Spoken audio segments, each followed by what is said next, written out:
وانشق البحار. Bismillahirrahmanirrahim. Alhamdulillah wassalatu wassalamu ala Rasulillah. Amma ba'du. Kita lanjutkan kitab Syarh Sunnah ditulis oleh Imam Al-Barbahari rahimahullah taala. Abid.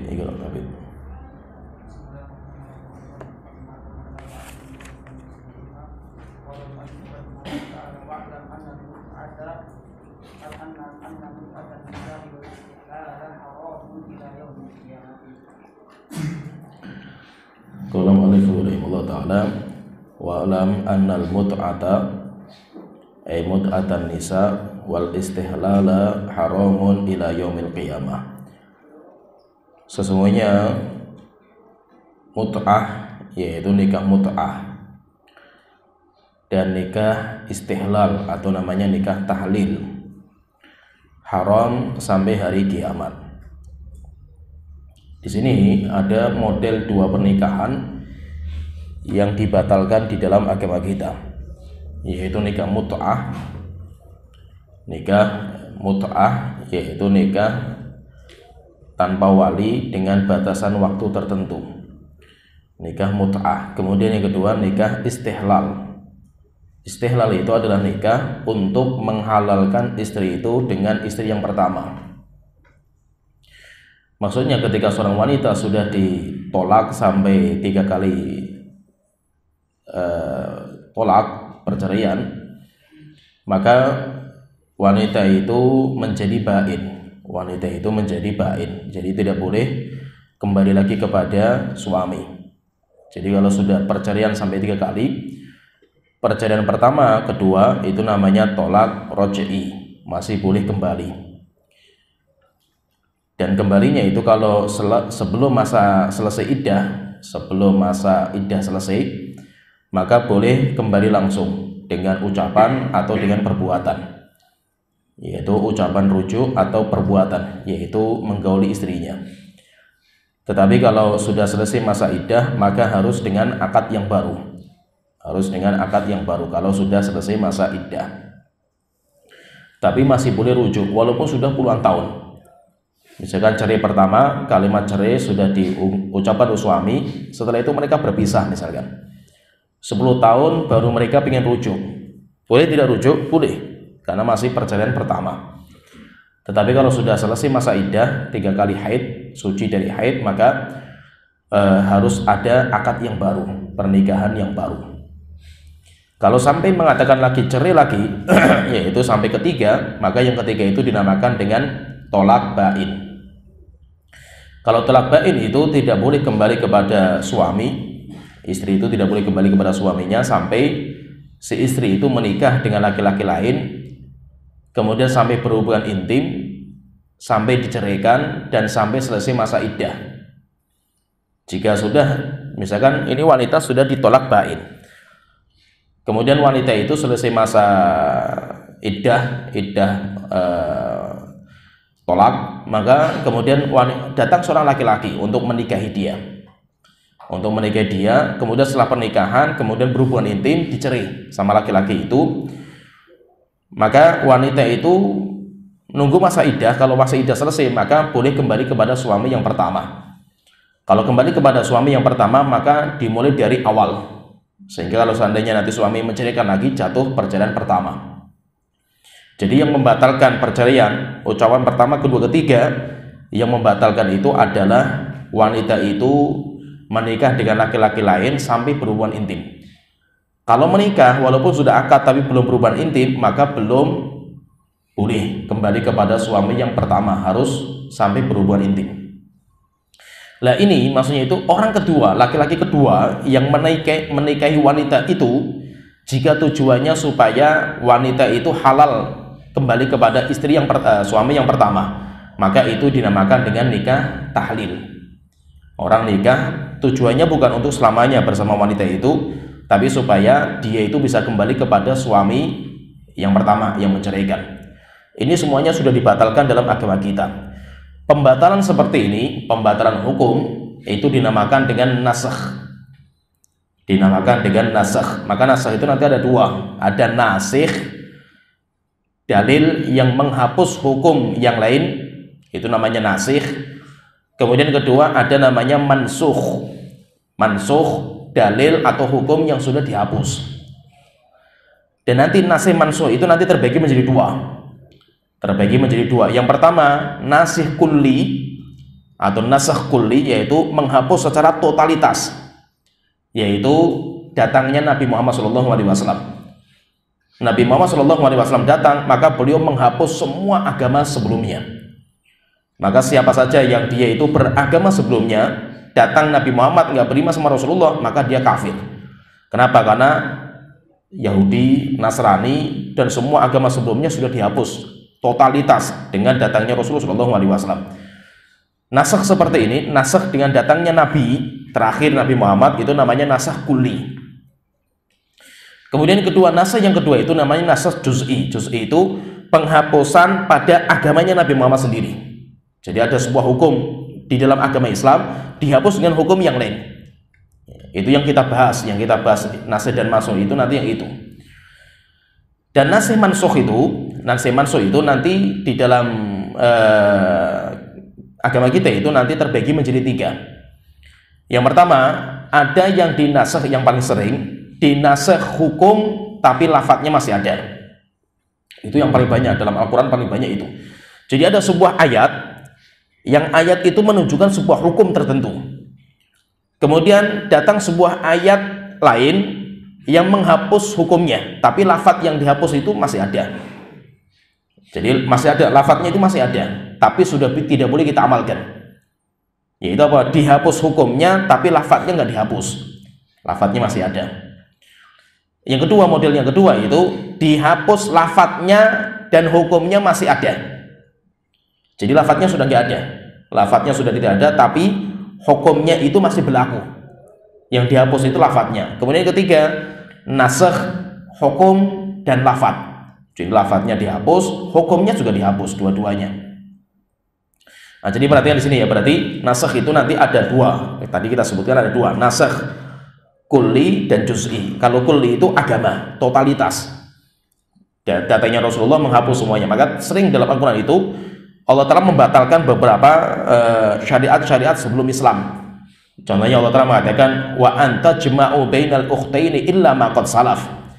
Tidak boleh lagi kalian itu menikahi saudari kandung, saudari, maksudnya dua wanita yang bersaudara, kakak adik, dalam satu ikatan pernikahan illa ma qad salaf, kecuali itu sudah berlalu zaman dulu. Berlalu zaman dulu boleh, zaman sekarang sudah nggak boleh, dihapus dengan Islam. Contoh lagi misalkan Allah Ta'ala berfirman wala tankihu ma nakaha aba'ukum minan nisa'i illa ma qad salaf. Jangan kalian menikahi wanita yang nikahi sama istri kalian, sama bapak kalian, kecuali syariat yang sebelumnya. Syariat sebelumnya boleh. Datang Islam dibatalkan semuanya. Contoh lagi misalkan kita melihat misalkan dalam surat Yusuf, ketika Nabi Yusuf membawa semua keluarganya ke Mesir, wa kharru lahu sujada. Keluarganya semuanya sujud kepada Nabi Yusuf. Sampai akhirnya Nabi Yusuf mengatakan hadza ta'wilu ru'ya min qabl. Ini rupanya wahai bapakku tafsir mimpi yang dulu pernah saya lihat. Berarti apa? Menghormati orang, sujud untuk penghormatan, ta'zim atau sungkem. Itu zaman dulu boleh. Zaman dulu boleh. Setelah itu dibatalkan dalam agama kita. Maka Rasulullah mengatakan lau kuntu amiron rajulan ayyasjuda li rajulin. Jika saya itu boleh memerintahkan orang sujud kepada orang lain, saya perintahkan wanita sujud kepada suaminya. Tapi sudah tidak bolehkan. Dalam agama kita nggak ada. Jadi namanya penghapusan secara total. Agama sebelumnya dihapus dengan datangnya Rasulullah SAW. Sedangkan yang nasakh yang ada dalam agamanya Rasulullah itu juga banyak sekali. Banyak sekali terjadi perubahan-perubahan itu banyak. Maka model yang pertama, nasakh yang pertama itu dihapus hukum tetapi lafadznya nggak dihapus. Kita baca Al-Quran banyak. Nah itu terkadang penterjemahannya itu dibalik. Contohnya misalkan kalau orang menerjemahkan dalam surat Al-Baqarah tentang masalah puasa, itu coba kita lihat ya, terjemahannya mesti dibalik itu, maksudnya ditambahi sebuah kalimat. Kenapa? Karena sudah nggak bisa diamalkan.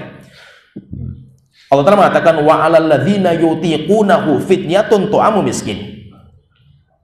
Coba kalau kita lihat lafaz ini atau ayat ini, Kita lihat terjemahnya, itu sudah dirubah dalam terjemahan itu. Wa 'alal ladzina yutiqunahu, dan orang-orang yang mampu. Toko yatiku itu mampu. Orang yang mampu untuk puasa, fidyatun ta'amu miskin, boleh dia bayar fidyah. Kenapa? Karena zaman dulu memang ada syariat boleh memilih antara puasa dan bayar fidyah. Bagi orang yang mampu puasa, wa antasumu khairul lakum. Tapi kalau kalian berpuasa lebih baik bagi kalian. Tapi terjemahannya, coba antum lihat nanti terjemahannya ya, itu sudah dirubah. Wa 'alal ladzina yutiqunahu fidyatun, bagi orang-orang yang tidak mampu. Yang tidak mampu untuk berpuasa, maka dia bayar fidyah. Dirubah. Kenapa? Karena kalau itu diterjemahkan seperti itu, takut nanti disalahfahami sama orang. Orang nanti salah paham, akhirnya apa? Menganggap, oh berarti boleh bayar fidyah kalau kita mampu puasa. Milih berarti. Itu memang dulu boleh. Tapi setelah itu dibatalkan dengan dalil Allah Ta'ala berfirman, faman syahida minkum musyahra falyasum. Siapa yang melihat datangnya bulan Ramadan wajib puasa, tidak ada pilihan lagi. Contoh lagi misalkan dalam Al-Quran Allah Ta'ala mengatakan misalkan tentang masalah khomer, wa yas'alunaka 'anil khomri wal maisir. Orang bertanya kepada Nabi Muhammad tentang khomer dan judi. Qul fihima itsmun kabir. Katakan dalam khomer dan judi itu ada dosa besar. Wa manafi'u linnas, tapi juga ada manfaat. Di sini Allah masih mengakui manfaat. Berarti nanti takut orang itu mengatakan, oh berarti khomer itu selama manfaatnya yang diambil boleh. Contohnya misalkan banyak orang-orang itu minum khomer bukan untuk mabuk. Nanti akhirnya apa? Orang berpikir, berarti kalau minum khomer untuk mabuk nggak boleh. Tapi kalau minum khomer untuk memanfaatkan, manfaat. Contohnya misalkan orang kerja capek, akhirnya apa? Dia minum jamu. Ya, minum jamu supaya dia itu nggak terlalu capek. Sebelum tidur minum jamu. Tujuannya apa? Tujuannya saya nggak mabuk. Saya tujuannya nggak mabuk. Kalau mabuk haram. Tapi kalau minum jamu kan nggak apa-apa kan gitu. Kan manfaat kan gitu. Ya kan? Dan rupanya di kita banyak orang seperti itu kan gitu. Di kita kan banyak orang-orang seperti itu. Nganggap apa? Selama itu bukan untuk mabuk boleh. Khomer itu kenapa diharamkan? Karena mabuknya. Kan? Tapi kalau nggak mabuk kan nggak ada masalah. Wong Allah mengakui juga manfaatnya ada kan gitu. Manfaatnya itu masih ada. Lah kalau kita cuma memanfaatkan manfaatnya saja, yang penting yang haram kita tinggalkan, berarti kan nggak apa-apa. Maka ayat ini sudah dibantah atau dihapus dengan ayat berikutnya. Allah telah mengatakan innamal khomru wal maisiru wal ansabu wal azlamu rijsun min amali syaitan fajtanibu. Walaupun ada manfaatnya, iya ada manfaatnya. Karena nggak semua orang minum khamr itu untuk mabuk. Nggak semua orang minum khamr itu untuk mabuk. Ada orang minum khamr itu tujuannya untuk menenangkan jiwa, tujuannya supaya istirahatnya bisa total, tujuannya supaya dia itu seperti orang yang kerja, supaya kuat, tidak tidur, tidak ngantuk. Ada orang seperti itu, ada yang seperti itu. Jadi kalau orang tidur, misalkan orang kerja capek misalkan itu, dia pengen tidurnya itu sebentar tapi kualitas tidurnya itu bagus. Akhirnya bagaimana? Dia minum khamr. Tidak sampai tingkat mabuk, tapi setelah itu dia tidur bisa pulas tidurnya. Nah ini boleh nggak seperti ini? Maka tidak dibolehkan. Kenapa nggak dibolehkan? Karena semua khomer itu rijsun min amali syaiton, semuanya perkara yang kotor, perbuatan syaiton, tinggalkan semuanya. Walaupun ada manfaatnya. Ya, berarti apa? Berarti ada ayat dalam Al-Quran itu kita membaca, sampai sekarang masih kita baca ayatnya, tapi nggak boleh diamalkan. Sudah tidak berlaku. Ayat itu sudah tidak berlaku, tapi masih ada lafadznya. Ini yang pertama. Yang kedua, model nasakh yang kedua itu ada ayat yang lafadznya nggak ada, sudah nggak ada. Dulu ada, tapi sudah dihapus lafadznya, tapi hukumnya sampai sekarang masih berjalan. Hukumnya nggak dihapus, tapi lafadznya nggak ada di Al-Quran. Contohnya tentang ayat rajam. Ayat rajam bagi orang yang berzina yang sudah menikah di Al-Quran nggak ada. Kita kalau pengen mencari dalam Al-Quran ayat yang membicarakan tentang hukum orang berzina, yang ada cuma cambuk.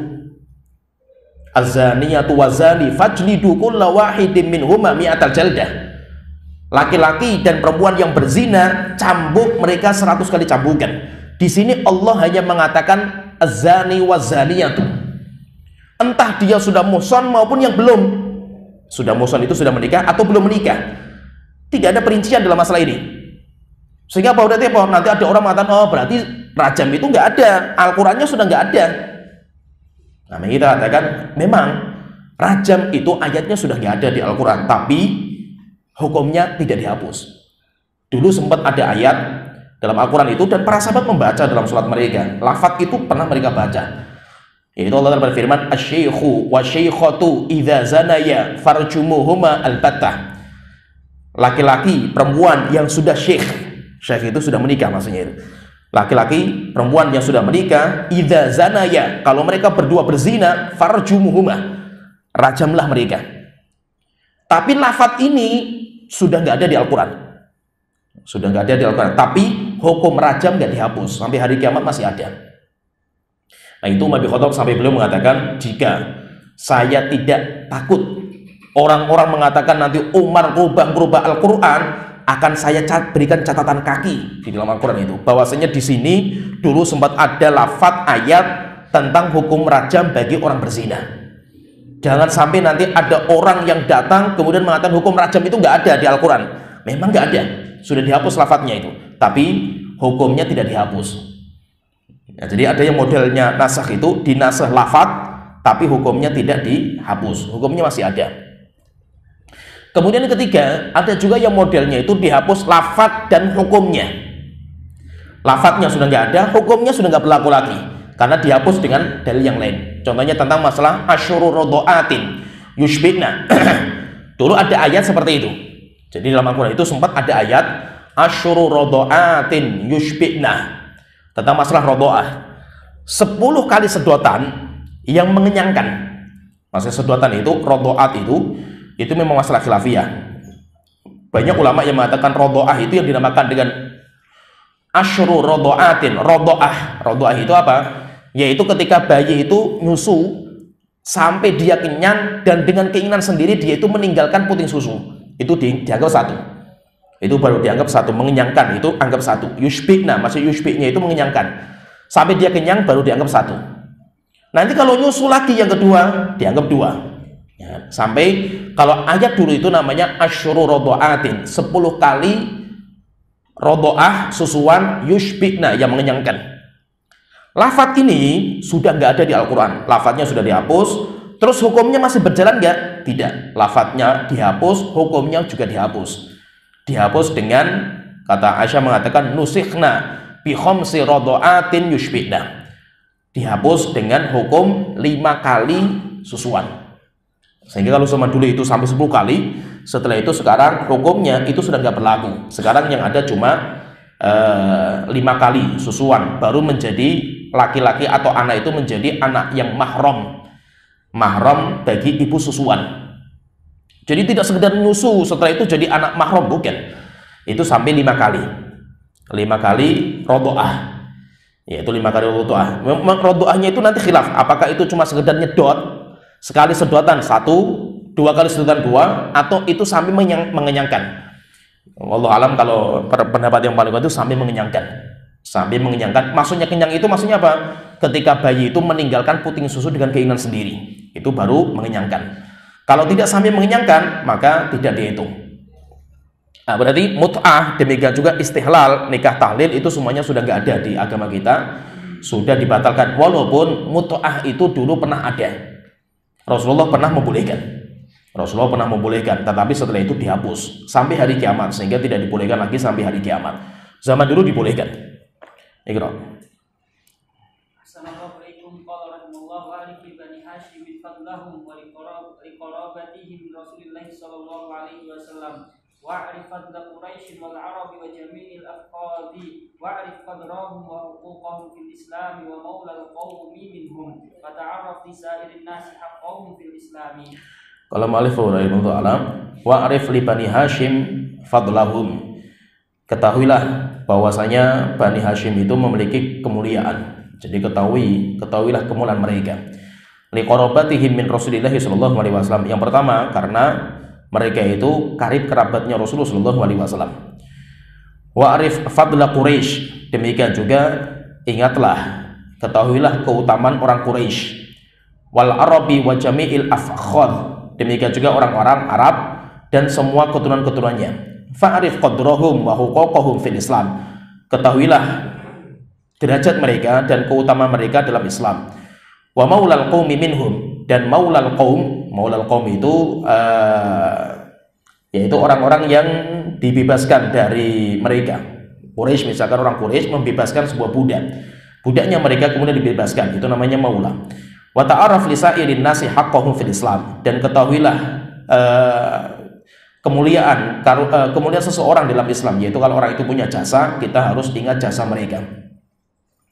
Di sini disebutkan di sini tentang keutamaan Bani Hashim dan keutamaan Quraisy dan keutamaan Arab. Jadi ini ada 3 ini memang beda-beda. Ada 4 lah sebutkan itu. Pertama Bani Hashim. Bani Hashim itu yang paling dekat dengan Rasulullah SAW karena mereka itu ahlul baitnya Rasulullah SAW. Kemudian yang kedua Quraisy. Kalau Quraisy itu yaitu sebuah kabilah yang itu menjaga Mekah, yaitu Baitullah. Kemudian yang ketiga Arab. Arab itu berarti lebih luas lagi, bukan hanya Quraisy. Banyak sekali kalau Arab itu. Kemudian yang keempat maulal qaum. Maula, budaknya mereka yang dimerdekakan. Itu semuanya memiliki keutamaan daripada orang ajam. Orang ajam itu seperti kita, orang yang bukan Arab, orang yang tidak ada kerabat dengan Rasulullah, itu kita tidak masuk di mereka. Mereka lebih mulia daripada kita. Kenapa? Karena keutamaan nasab mereka. Berarti yang paling dekat itu adalah Bani Hashim. Yang paling dekat dengan Rasulullah itu adalah Bani Hashim. Nanti Bani Hashim ini yang dinamakan dengan Ahlul Bait. Ahlul Bait itu bukan hanya anaknya Rasulullah saja, bukan. Anaknya Rasulullah, istrinya Rasulullah itu juga Ahlul Bait. Demikian juga cucu-cucunya Rasulullah yang dari Fatimah juga Ahlul Bait. Tapi bukan hanya itu, pamannya Rasulullah, ya. Demikian juga anak-anak pamannya Rasulullah. Berarti seperti sepupunya Rasulullah, itu semuanya Ahlul Bait. Nah, itu nanti seperti ini dinamakan dengan Bani Hashim. Dan Bani Hashim itu nisbat kepada Hashim. Hashim itu kakeknya Rasulullah, buyut. Hashim itu buyutnya Rasulullah SAW. Karena Rasul itu nasabnya kan Muhammad bin Abdullah bin Abdul Muttalib bin Hashim. Nasabnya kan seperti ini, Muhammad bin Abdullah bin Abdul Muttalib bin Hashim. Cuma Abdul Muttalib dan Hashim itu bukan nama. Abdul Muttalib dan Hashim itu julukan. Abdul Muttalib dan Hashim itu julukan. Kalau namanya Abdul Muttalib itu namanya Syaibah. Sedangkan Hashim itu namanya Amr. Sehingga kalau nasab sesuai dengan namanya, Rasul itu nasabnya Muhammad bin Abdullah bin Syaibah bin Amr. Cuma setelah itu Syaibah itu dinamakan dengan Abdul Muttalib. Sebenarnya itu gelar yang keliru, tapi setelah itu terkenal sampai akhirnya orang Arab menjuluki dengan Abdul Muttalib, dan itu biasa, orang Arab itu seperti itu biasa. Itu terkadang ada orang dia itu lebih dikenal dengan gelarnya, walaupun orangnya nggak suka dengan gelar itu, nggak suka, tapi kalau sudah terkenal sudah nggak bisa dirubah lagi. Ada seorang ulama namanya Ibnul Mulakin, Imam Ibnul Mulakin, ulama besar al-hadis di mazhab Syafi'iyah. Mazhab Syafi'i itu ulama luar biasa ilmunya dalam ilmu hadis. Namanya Imam Ibnul Mulakin. Beliau nggak suka dengan nama itu gitu. Karena Mulakin itu Pak Lebay istilahnya itu. Anaknya Pak Lebay, orang yang suka mentalkin mayit. Dia nggak suka, saya jangan dikasih nama seperti itu, saya nggak suka dengan gelar itu gitu. Akhirnya orang-orang mengatakan, sudah percuma, kamu suka atau tidak nggak suka, itu sudah nggak ada manfaatnya. Kenapa? Orang sudah kenal kamu dengan Ibnu Mulakin. Nah, akhirnya sudah sampai sekarang namanya ya Imam Ibnu Mulakin, walaupun beliau nggak suka gitu. Nah, jadi masa itu karena gelar itu lebih terkenal daripada nama. Terkadang sampai kita itu namanya siapa nggak tahu gitu. Abu Bakar misalkan, namanya siapa? Namanya bukan Abu Bakar, namanya Abdullah. Abu Bakar bin Abi Quhafah. Abi Quhafah juga bukan nama juga. Abu Bakar namanya Abdullah bin Abi Quhafah. Abi Quhafah namanya Utsman. Abdullah bin Utsman. Ya kan? Jadi bukan nama. Imam Abu Hanifah. Abu Hanifah namanya siapa? Nu'man bin Thabit. Malah dikenal dengan nama Abu Hanifah. Nah, jadi seperti itu. Jadi terkadang seperti misalkan Abu Hurairah. Sampai ulama mencari nama aslinya Abu Hurairah sampai khilaf panjang, sampai sekitar 40 pendapat. Pendapat yang paling kuat kata Imam Nawawi namanya Abdurrahman bin Sokhr. Kenapa? Nama aslinya malah nggak dikenal nama aslinya itu. Nah, jadi seperti itu. Jadi Abdul Muttalib itu nama keliru, jadi julukan keliru, tapi setelah itu terkenal. Akhirnya dijuluki dengan julukan itu. Hashim juga bukan. Hashim itu bukan namanya Amr. Kenapa kok dinamakan dengan Hashim? Karena Hasyamas Syarid. Karena dia itu Hasyamas Syarid, yaitu orang yang memecah roti untuk dibikin sarid. Kebiasaan beliau. Jadi orang dermawan, buyutnya Rasul itu orang kaya. Dia juga katanya, kata para ulama itu Hashim itu yang membuat perjalanan dagang rihlata syita'i was saif. Jadi Hashim ini dulu itu ada sebuah kebiasaan di negeri Arab, dinamakan dengan al-i'far, kebiasaannya itu i'far. I'far itu apa? Kebiasaan untuk mati bersama keluarga. Jadi kan kalau beda memang antara Mekah dan Madinah itu beda secara iklim. Kalau Mekah itu gersang, kalau Madinah kan subur, sehingga orang itu bisa makan dari hasil bumi. Kalau Mekah kan nggak bisa, Mekah nggak bisa. Sehingga kalau ada orang Mekah, dia itu nggak punya pekerjaan, setelah itu nggak punya makanan, maka nanti mereka kebiasaannya i'far. I'far itu dibawa keluarganya pergi ke sebuah tempat yang jauh untuk mati bersama. Itu namanya i'far. Akhirnya semakin banyak sampai akhirnya orang itu bangga dengan itu. Maka ketika Hashim menjadi pemimpin kabilah waktu itu, belum marah, maka beliau mengumumkan di hadapan semua orang Quraisy, kalian telah mensunnahkan dalam budaya kita sunnah yang jelek, yaitu apa? Sunnah untuk mati bersama seperti ini. Akhirnya beliau mengatakan semua orang saya latih untuk dagang, yaitu dilatih dagang sama Hashim. Setelah itu ketika dilatih sama dagang, kemudian setelah itu Hashim mengatakan, yang sudah dilatih ini setiap orang kalau mau dagang bawa keluarganya, bawa adiknya, bawa kakaknya, bawa tetangganya. Akhirnya setelah itu mulai terkenal dagang namanya Rihlatas Syita'i was-Saif. Itu Hashim, dan beliau itu dermawan sekali. Sehingga ketika musim haji beliau itu biasanya bikin farid. Farid itu roti yang kering dimasak dengan kuah daging. Dan sampai sekarang masih ada. Makanan ini masih sampai sekarang di Yaman masih ada. Jadi kalau kita makan roti, biasanya makan roti itu kalau kita sarapan sama makan siang. Makan nasi itu cuma sekali kalau sana itu, makan siang nasi. Tapi kalau pagi sama malam itu makannya roti. Nah roti kalau sisa, kita makan roti ya, misalkan makan roti nggak habis, sisa itu nanti masukkan di sebuah tempat. Ada tempat sisa-sisa roti yang nggak dimakan. Itu di sana dimasukkan situ. Nah nanti ini bisa diolah jadi makanan. Dengan cara apa? Dicampuri pakai kuah daging. Jadi masak daging kambing, kemudian kuahnya, rotinya masuk di situ. Jadi itu enak sekali kalau di sana itu enak. Nah itu Hashim itu kebiasaannya seperti itu. Dia bikinkan makanan bagi orang-orang yang haji. Saking terkenalnya itu sampai dinamakan dengan Hashim. Hasham Asy-Syarid, yaitu Hasham Ats-Tsarid, karena terkenal sekali. Lah Hashim ini jadi karakter orang Arab itu, mereka itu nggak terlalu peduli dengan harta, tidak terlalu peduli dengan penampilan. Kenapa? Karena wibawa mereka itu nasab. Ini yang membedakan uniknya orang Arab dibandingkan dengan orang lain. Sehingga nanti kalau coba kita lihat dari sejarah ya, ketika Muawiyah, walaupun Muawiyah itu kan orang Arab kan itu, tapi ketika Muawiyah itu tinggalnya di Syam, budaya berubah. Orang Syam nggak seperti itu. Orang Syam itu orang Eropa gitu, masih mereka jajan Romawi kan, Syam itu Eropa, ngikuti Romawi. Romawi yang dijaga itu penampilan. Sehingga memang nanti karakternya beda. Maka itu ketika zamannya Utsman itu kan sempat ada masalah itu antara Muawiyah dengan Abu Dzar Al-Ghifari. Gimana kalau kita lihat sejarahnya itu? Abu Dzar marah sama Muawiyah, sama orang-orang Arab yang tinggal di Syam marah. Kenapa? Karena penampilannya berubah gitu loh. Jadi orang-orang yang necis lah pakainya itu bagus. Orang Arab kan nggak seperti itu gitu.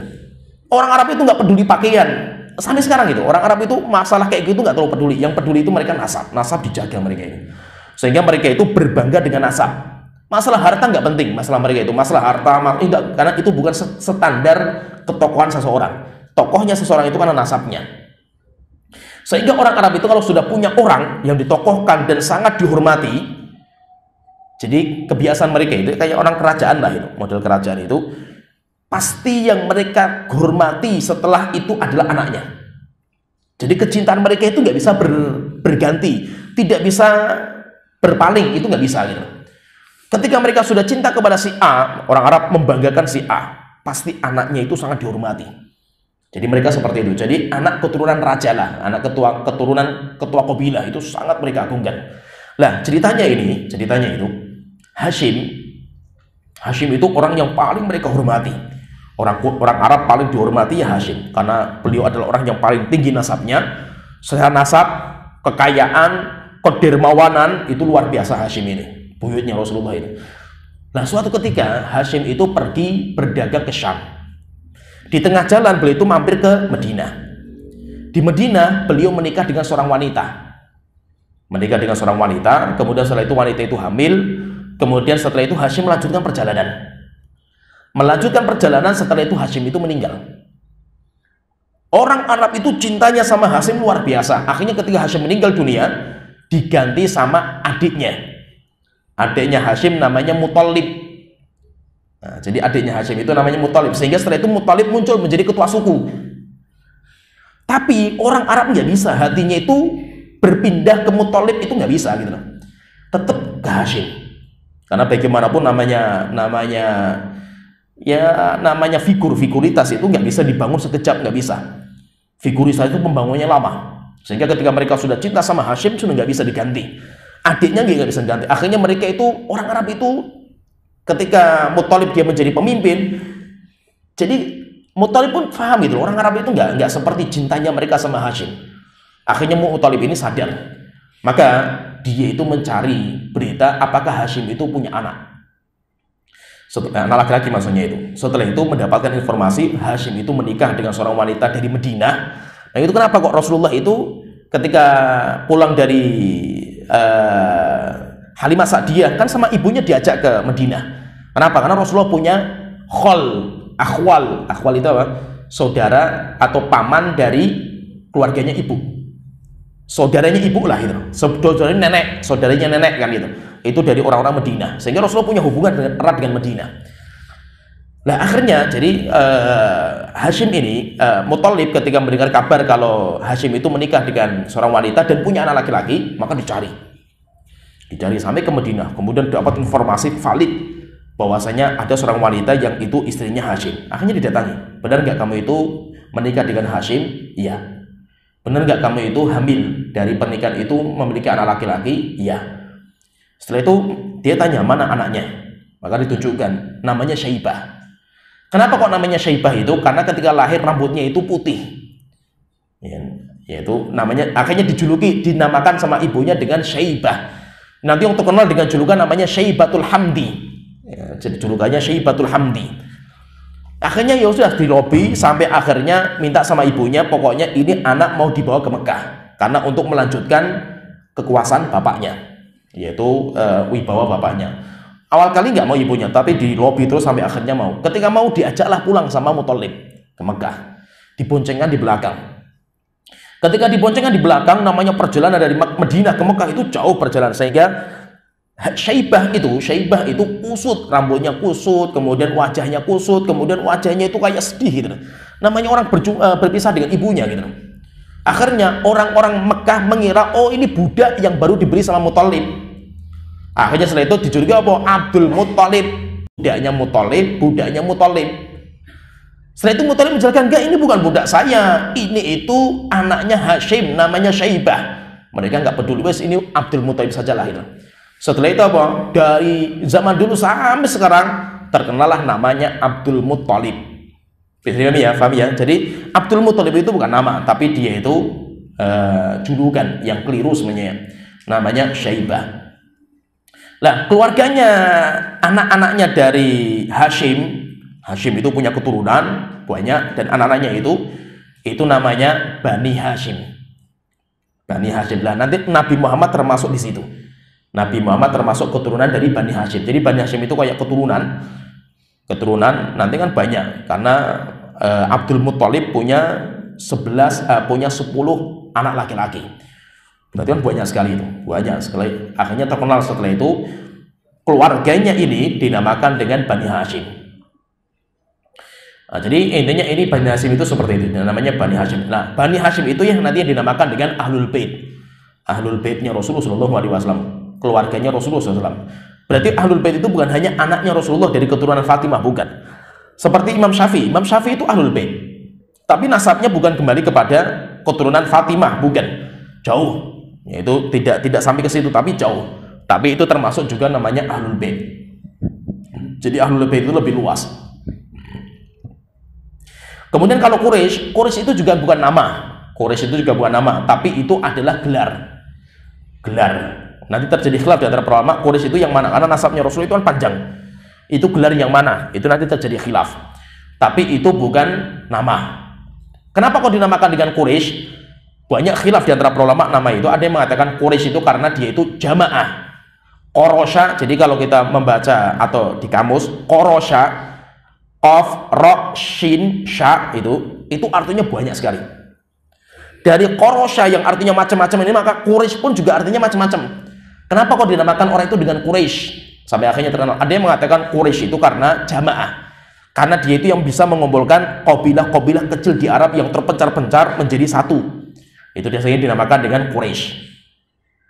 Ada juga yang mengatakan enggak, dia itu dinamakan dengan Quraisy karena dia itu pernah menangkap ikan hiu. Nah, ikan hiu itu bahasa Arabnya Quraisy. Ikan hiu. Jadi dia katanya ceritanya itu belayar. Setelah itu ada ikan hiu loncat mau makan orang. Hanya ketika loncat mau makan orang, dia ngambil tombak, kemudian tusuk matanya, kemudian mati, kemudian dipotong kepalanya dibawa pulang ke Mekah. Akhirnya orang-orang mengatakan, oh Quraisy, Quraisy, Quraisy. Ya. Jadi Quraisy itu maksudnya apa? Hiu. Maksudnya dia itu sang pembunuh hiu, maksudnya itu. Akhirnya dinamakan dengan Quraisy. Jadi macam-macam. Quraisy itu kenapa dinamakan Quraisy itu nanti macam-macam. Wal Arab, kemudian ketiga ada Arab. Arab itu nanti ada 3 macam. Kabilah Arab itu nanti atau bangsa Arab namanya Arab itu nanti ada 3. Yang pertama namanya Arab Baidah. Arab Baidah yaitu Arab yang paling awal zaman dulu yang sudah dimusnahkan sama Allah Ta'ala dengan azab. Ketika diutus Nabi kepada mereka, Nabi Soleh, Nabi Hud, Nabi diutus untuk orang Arab, mereka nggak beriman, akhirnya mereka dimusnahkan sama Allah Ta'ala. Nah itu Nabi yang asli Arab itu kan nggak banyak. Biasanya yang bisa ditanwin Salihun, Hudun, Syuaibun, nah itu bisa ditanwin itu. Muhammadun itu berarti nabi-nabi dari kalangan Arab. Sedangkan nabi yang bukan Arab itu dia bukan Arab sebenarnya itu. Ya, seperti bahasa Ibrahim. Ibrahim itu kan bukan bahasa Arab. Ibrahim itu kan nggak ada timbangan seperti itu dalam bahasa Arab, nggak ada. Terus Ibrahim itu apa? Ibrahim itu dari 2 kata yang disambung, ibr kemudian rahim. Sebagian mengatakan itu bahasa Ibrani yang aslinya Abdurrahim. Namanya seperti itu. Jadi itu bukan bahasa Arab sebenarnya. Maka timbangannya kan bukan bahasa Arab. Maka mamnu minas sharaf kan dia itu.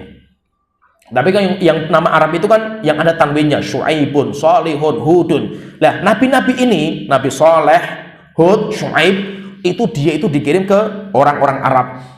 Tapi mereka sudah musnah karena mereka nggak beriman, dimusnahkan. Nah, Arab-Arab ini yang paling awal itu dinamakan dengan Arab Baidah, Arab yang sudah musnah, sudah tidak ada lagi. Kemudian yang kedua, Arab yang kedua yang masih ada itu Arab yang kedua namanya Arab Aribah. Aribah itu yang lebih dikenal dengan namanya Qahtaniyah. Arab Qahtani itu yang munculnya dari Yaman. Sehingga cikal bakal Arab itu Yaman. Cikal bakal itu Yaman seperti Jurhum, seperti Sabah itu cikal bakal Arab Yaman. Ya, itu Arab-Arab yang dari Yaman itu namanya Arab Qahtani.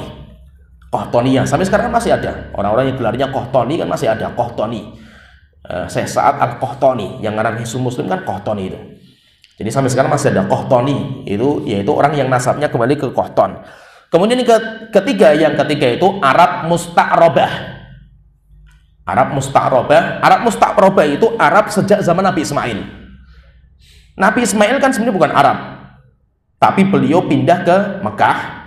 Di Mekah sampai akhirnya nanti ada air Zam-Zam, akhirnya orang-orang Arab Yaman yang tadi yang Qahtani datang ke Mekah. Ya, karena ada atau Arab dari Jurhum pindah ke Mekah. Setelah itu di situ Nabi Ismail belajar bahasa Arab.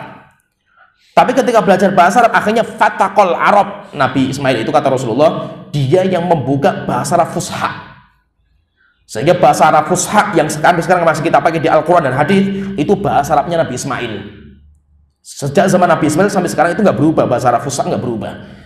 Nah itu bahasa Arab yang fusha ini itu yang dinamakan dengan Arab Al-Musta'rabah atau dikenal dengan Arab Adnaniyah. Adnani, yaitu Adnaniyah, itu yang Arab-Arab itu. Arab-Arabnya Nabi Ismail dan ke bawahnya.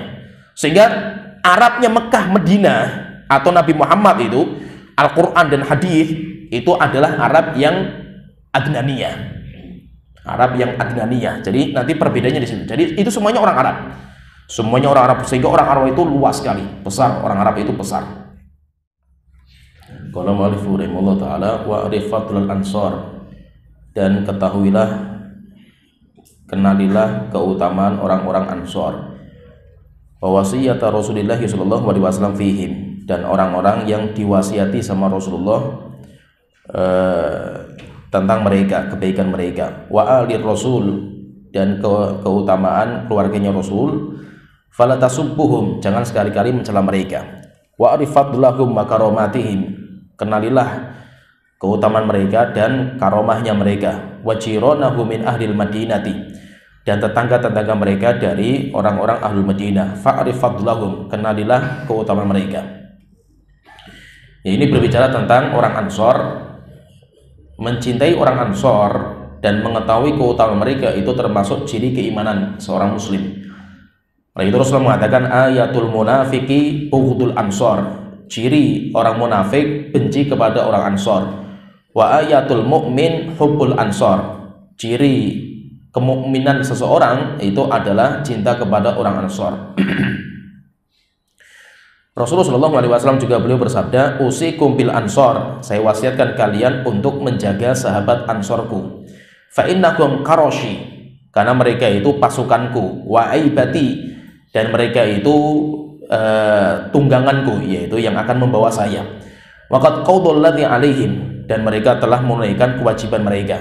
Wa baqiyal ladzi lahum, sedangkan kebaikan mereka akan terus kekal dan abadi. Faqbalu min muhsinihim, min mahsanihim, terimalah. Faqbalu min muhsinihim, terimalah orang-orang yang baik dari kalangan mereka. Wa tajawazu an musiihim, dan ampunilah, maafkanlah kesalahan orang-orang yang salah dari mereka. Intinya di sini kita bicara tentang orang-orang Ansor. Mereka dinamakan dengan Ansor karena mereka itu yang menolong Rasulullah SAW. Kayak orang-orang Hawariyun, Nabi Isa mengatakan, qala man ansori ilallah, siapa yang akan menjadi ansorku, yaitu penolongku untuk berdakwah kepada Allah Ta'ala. Qalu nahnu ansorullah, maka mereka mengatakan kami ansor Allah Ta'ala, yaitu kami akan menolong Allah Ta'ala, menolong Nabi Isa. Berarti Nabi Isa itu punya ansor yang akan menolong beliau dalam berdakwah. Demikian juga Nabi Muhammad SAW juga punya ansor yang akan membela dakwah beliau. Dan Rasulullah SAW ini ya, kalau kita fahami, beliau itu sebagai hadiah yang Allah hadiahkan kepada umat akhir zaman, di mana zaman itu sudah bobrok, zaman itu rusak sampai Allah itu melaknat, membenci dan murka kepada semua yang ada di bumi. Innallaha nadhara ila ahlil ardi, Allah, kata Nabi Muhammad, Allah melihat kepada penduduk semua bumi. Famaqatahum, Allah murka kepada semuanya. Arabahum wa ajamahum, orang Arabnya maupun orang ajam, orang selain Arab. Illa baqaya min ahlul kitab, kecuali sebagian dari ahlul kitab yang mana Allah ridho. Kenapa? Karena mereka masih tauhid. Seperti kisah Salman Al-Farisi ketika mencari hidayah, ada pendeta-pendeta yang masih tauhid, tapi itu sedikit sekali. Sampai terakhir kan Salman itu ketika pendeta terakhir meninggal, sebelum meninggal ditanya, wahai bapakku, saya mau belajar kepada siapa lagi? Maka beliau mengatakan, gak ada lagi orang yang agamanya seperti saya, agama tauhid, karena sudah dirubah semuanya oleh manusia. Tapi zaman ini zaman keluarnya Nabi. Akhirnya Nabi ini dinanti sama orang-orang. Maka ketika Nabi Muhammad diutus, maka itu sebagai hadiah. Maka hadiah ini Allah tawarkan kepada orang Mekah. Jadi maksudnya itu Allah memberikan hidayah. Hidayah itu hadiah. Hidayah itu hadiah. Siapa yang mau menerima, diangkat martabatnya sama Allah Ta'ala. Siapa yang terlambat, ya mereka jauh keutamanya. Maka namanya hadiah itu tidak pernah berhenti. Maksudnya itu kepada siapa saja. Anda mau terima, silakan diterima. Kalau tidak, tawaran itu dipindah nanti kepada yang lain. Maka Allah menawarkan kepada orang Mekah. Rupanya orang Mekah banyak yang gak menerima. Akhirnya ketika tidak menerima, maka Rasul menawarkan Islam ini kepada keluar Mekah. Setelah wafatnya Abu Thalib, wafatnya Khadijah, kan Rasulullah mulai dakwahnya fokus keluar kota, karena di dalam kota itu sudah nggak ada harapan lah intinya itu. Maka Rasul ke Taif, tapi rupanya Taif nggak beriman. Setelah itu Rasulullah pulang lagi, tapi Rasulullah fokusnya berdakwah ke musim haji, berdatangan orang dari jauh-jauh, sampai akhirnya Rasulullah tawarkan mereka, mulai bibit-bibit Islam itu mulai tersebar. Ada yang dari Madinah beriman, kemudian sampai ada yang dari Daus, ada yang dari Ghifar, suku Ghifar seperti Abu Dzar Al-Ghifari beriman, termasuk orang awal-awal Abu Dzar itu. Demikian juga ada juga yang Dimam Al-Azdi, itu dari Yaman, dia juga beriman. Kalau Dimam itu kan ceritanya kan tersebar. Jadi Nabi Muhammad musim haji momen terpenting ini untuk dakwah. Setiap kabilah yang datang ke Mekah ditawari Islam. Setelah itu nyebar kemana-mana nanti setelah itu. Sampai akhirnya itu, jadi ada ceritanya itu tersebar sampai ke Yaman. Di Yaman tersebar berita kalau di Mekah itu ada orang namanya Muhammad kerasukan jin. Jadi kayak orang gila. Akhirnya ada orang yang terbiasa ngobati jin namanya Dimam Al-Azdi itu, orang Yaman. Akhirnya dia mengatakan, jikalau saya berangkat ke Yaman, saya akan obati orang ini. Kasihan orang Quraisy, dia penjaga Ka'bah tapi dia kerasukan jin karena dia ahli itu. Akhirnya datang ke Mekah, tanya mana yang namanya Muhammad, ditunjukkan itu namanya Muhammad. Akhirnya datang, Muhammad, saya mendengar kabar kamu itu kerasukan jin, jadi kayak orang gila kamu ini. Saya biasa ngobati jin, sudah puluhan tahun saya kerja seperti ini. Maka saya ingin menawarkan bantuan untuk ngobati engkau. Akhirnya Rasulullah mengatakan duduk. Setelah itu Rasulullah mengatakan alhamdulillah nahmaduhu wa nasta'inuhu wa nastaghfiruh. Sampai selesai, kaget orang ini. Setelah itu dia tanya, Muhammad coba ulangi lagi. Rasulullah ngomong lagi. Sampai akhirnya kaget lagi, sampai 3 kali diulangi. Setelah itu dia masuk Islam. Dia mengatakan, demi Allah, saya sudah puluhan tahun muamalah sama ucapan dukun-dukun, tukang sihir. Ucapan engkau Muhammad bukan dari mereka. Tidak lain kecuali itu firman Allah Ta'ala. Akhirnya beriman. Setelah itu mulailah Islam itu tersebar. Ketika Madinah itu tersebar, akhirnya mulailah orang-orang itu mulai tertarik. Setelah itu datang ke Rasulullah SAW. Dimana, jadi maksudnya gini, kalau kita perhatikan itu ya, Allah itu pasti akan menjayakan agama Islam, pasti. Dengan antum atau selain antum, semuanya. Jadi gini, pasti Allah itu akan menjayakan. Wallahu mutimmu nurihi, pasti Allah akan menjayakan, menyempurnakan cahaya Islam itu akan dijayakan. Apalagi namanya mustakbal. Mustakbal itu janji-janji Rasulullah bahwasanya akhir zaman Islam itu akan jaya. Islam itu akan jaya karena akan kembali lagi zaman yang dinamakan dengan alamin haji nubuwah, khilafah alamin haji nubuwah akan kembali di akhir zaman. Tinggal itu maksudnya apa? Anda mau ikut andil di situ atau tidak, itu urusan Anda. Allah akan menjayakan. Anda mau ikut ya silahkan, enggak ditinggal. Bisa dipahami maksudnya? Sehingga apa? Allah terkadang itu tawarkan kepada orang ini, kamu mau enggak? Kalau tidak mau diganti sama Allah Ta'ala, Allah akan ganti dengan yang lain. Maka itu Rasulullah kan tawarkan. Rasulullah apalagi ketika Rasulullah ke Taif itu, kalau kita lihat sejarah beliau, Masya Allah itu. Sampai Rasulullah ketika ditanya sama Aisyah, Rasulullah, apakah pernah engkau merasakan hari yang paling berat melebihi perang Uhud? Karena perang Uhud kan Rasulullah terluka. Rasulullah mengatakan, iya, ada hari yang paling berat bagi saya melebihi Uhud, yaitu apa? Ketika dakwah saya ditolak di Taif. Perjalanan dari Mekah menuju Taif itu sekitar 100 kilo. Berjalan sama budaknya, yaitu sama Zaid. Harapannya mereka menerima, malah tidak. Malah beliau dilempari dengan batu dan yang lainnya. Sampai Rasulullah ditawari untuk sama malaikat gunung. Tapi Rasulullah mengatakan, jangan dibinasakan mereka. Saya berharap mudah-mudahan kalaupun mereka nggak beriman, saya berharap anak keturunan mereka.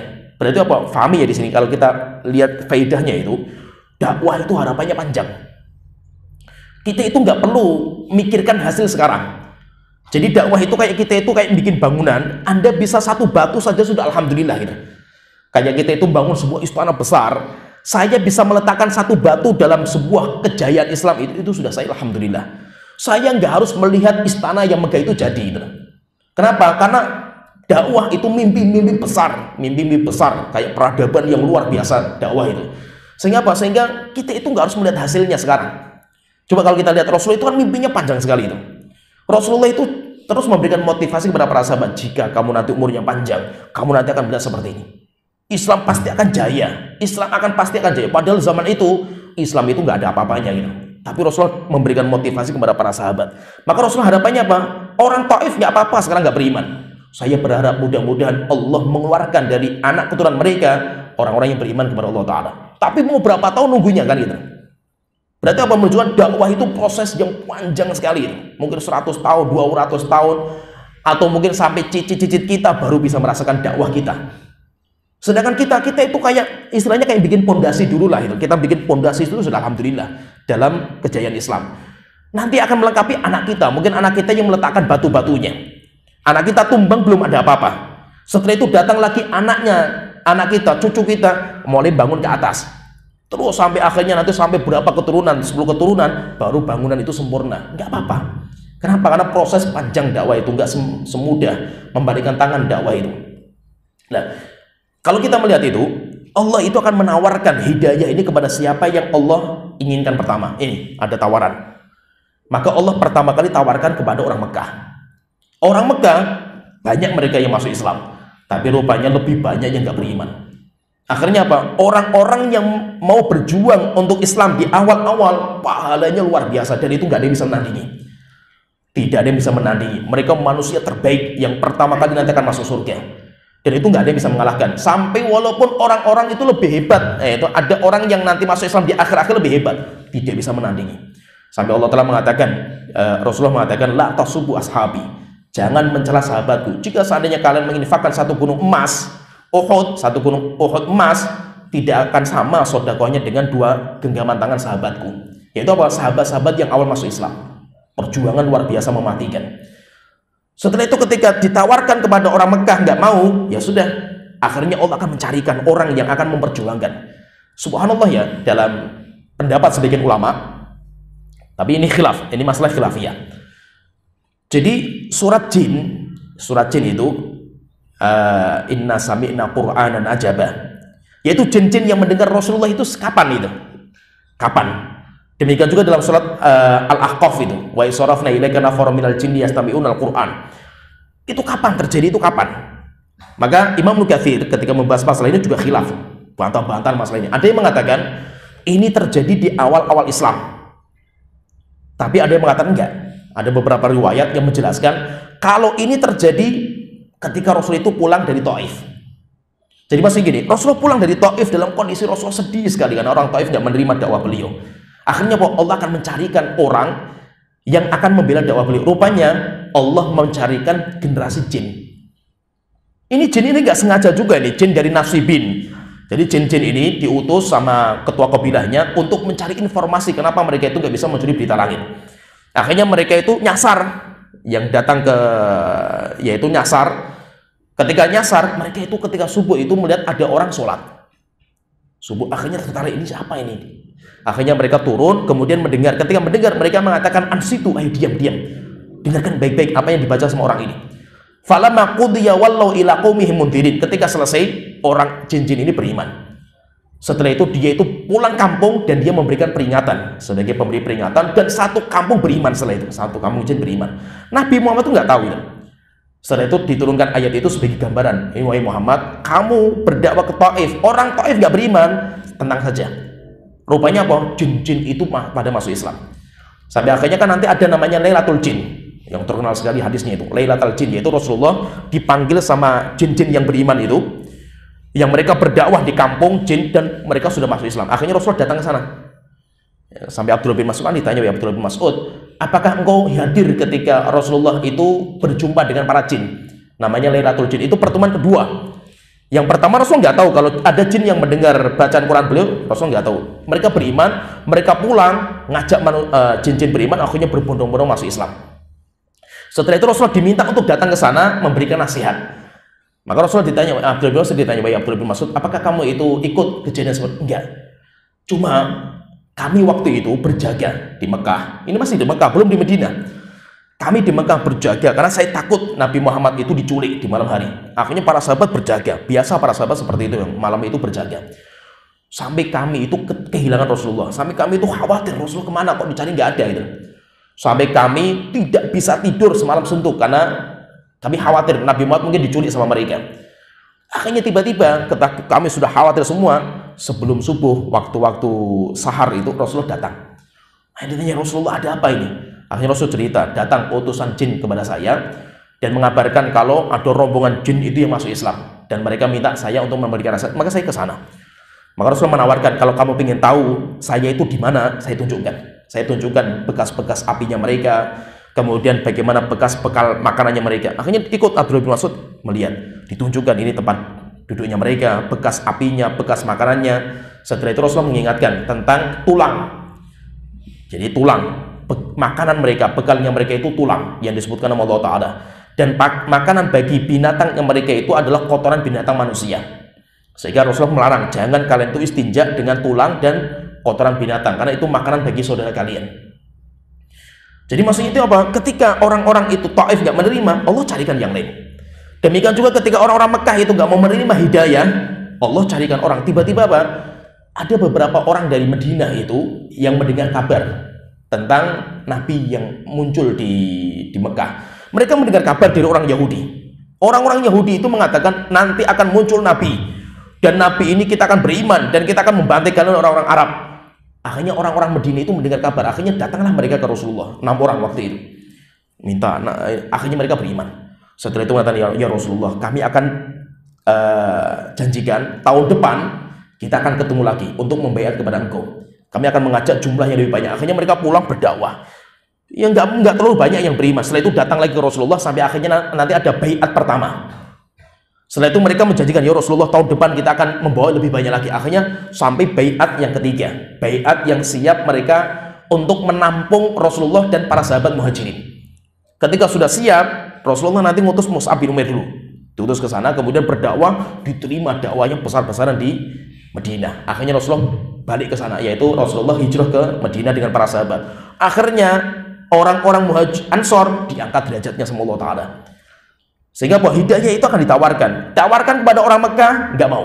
Akhirnya dipindah, diganti sama orang Ansor menerima.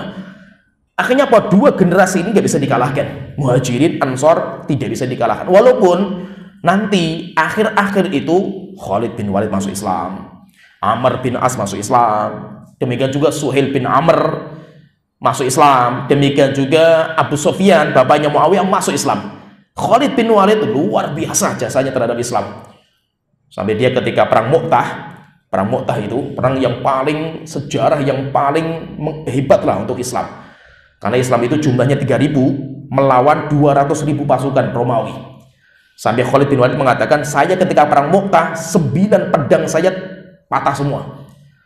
Dan terakhir pedang yang masih kuat bersama saya itu pedang dari Yaman. Khalid bin Walid luar biasa. Ketika pulang membawa kabar gembira kemenangan, Rasulullah masih hidup ketika perang Mu'tah itu. Maka Rasulullah mengatakan, Khalid saifun min suyufillahil maslulah. Khalid itu adalah pedang Allah yang terhunus. Sampai dinamakan dengan pedang Allah Ta'ala. Tapi kehebatan Khalid tidak bisa menandingi kehebatan para sahabat Muhajirin dan Ansor. Kenapa? Karena terlambat. Khalid ini terlambat, termasuk orang yang terlambat lah itu. Sehingga ditawarkan terus kepada Muhajirin, Ansor, sampai akhirnya mereka meninggalkan agama, tawarkan kepada orang Arab. Coba kalau kita lihat sejarah ya, kita lihat sejarah dalam mazhab, 4 mazhab kita ini, ulama 4 mazhab, Imam Abu Hanifah itu orang Irak, Imam Malik orang Madinah, kemudian Imam Syafi'i orang Mekah, kemudian Imam Ahmad orang Baghdad. Coba kita lihat ya, ini masuk orang Arab semua ini. Tapi generasi setelah Imam Ahmad, coba kita lihat generasi setelah Imam Ahmad, Imam Bukhari, Muslim, Tirmidzi, Nasai, semuanya bukan orang Arab. Semuanya bukan orang Arab. Bahkan zamannya Imam Bukhari, orang Arab kalau pengen belajar, mereka menunggu datangnya orang luar kota. Orang bukan Arab. Sampai akhirnya ketika zaman tabi'in, coba kita lihat zaman tabi'in. Ulama-ulama tabi'in, semuanya bekas budak. Sampai orang-orang Arab mengatakan, bekas budak-budak kita sekarang menjadi pemimpin kita. Kenapa? Karena Allah tidak kenal nasab, tidak kenal kekayaan, dan siapa Anda? Anda ditawari dakwah, mau silahkan, diangkat martabat Anda. Anda tidak mau, gerbong jalan, ganti dengan orang lain. Nah itu fahami ya, fahami. Islam gak butuh Anda. Anda mau belajar maupun tidak, Islam gak butuh kamu. Sehingga apa? Kamu mau belajar serius, kamu yang butuh sama Islam. Kamu akan diangkat martabatnya sama Allah Ta'ala kalau ikut andil menjayakan Islam ini. Intan surullah hayyan surkum. Kalau kalian membela Allah Ta'ala, agama Allah Ta'ala, Allah akan bela kalian dan Allah akan kokohkan kalian. Itu janji Allah Ta'ala. Tapi kalau Anda nggak mau, Allah akan ganti kalian dengan orang lain. Kenapa? Allah nggak butuh Anda gitu. Paham ya? Jadi jangan mentang-mentang apa, dakwah kalau nggak ada saya nggak jalan itu. Siapa Anda gitu? Siapa Anda gitu? Ya, dakwah itu bisa jalan dengan siapa saja gitu. Ya, jadi jangan sampai kita itu merasa, kita kalau nggak ada kita nggak jalan nih. Allah nggak butuh Anda. Sehingga kita yang butuh. Maka itu apa? Sekarang mumpung kita itu ada kesempatan untuk berjuang. Makanya seperti antum sekarang itu diberikan kesempatan untuk belajar menuntut ilmu agama, itu kesempatan emas yang Allah tawarkan kepada Anda. Kalau Anda tidak mau atau menyanyiakan kesempatan ini, Allah ganti yang lain. Allah ganti yang lain. Kenapa? Karena Allah akan mendatangkan orang-orang yang akan menjayakan Islam. Entah Anda atau yang lain. Makanya kalau kita itu ditawari, ya ahlan wa sahlan gitu. Kita misalkan ditawari sama Allah Ta'ala untuk menjayakan Islam dengan ilmu agama yang kita miliki, ya ahlan wa sahlan gitu. Manfaatkan dengan sebaik-baiknya kan gitu. Setelah itu apa? Ketika kita belajar, ya serius. Pulang dari belajar, kita siap berdakwah, berkorban semua yang kita miliki untuk dakwah gitu. Kenapa? Karena kita yakin pasti Allah akan menjayakan kita. Pasti Allah akan menolong kita. Nggak mungkin Allah nggak menolong kita, itu nggak mungkin. Pasti Allah akan menolong. Kalau kita nggak mau berdakwah dengan susah payah dakwah, ya Allah akan ganti orang lain. Kalau diganti sama orang lain, belum tentu nanti ada kesempatan yang kedua Allah berikan kepada kita. Nah itu maksudnya itu orang Ansor itu orang yang sangat mulia karena mereka dipilih sama Allah Ta'ala, diberikan tawaran sama Allah Ta'ala, dan mereka siap menerima. Sampai akhirnya Rasulullah pindah ke sana, dan Rasulullah sampai meninggalnya juga di Medina, dan menunjukkan berarti Madinah itu tempat yang paling dicintai sama Rasulullah SAW. Ya sampai sini pembahasan kita. Akhirul da'wana alhamdulillahirabbil alamin. Muhammad wa ala alihi wasallam.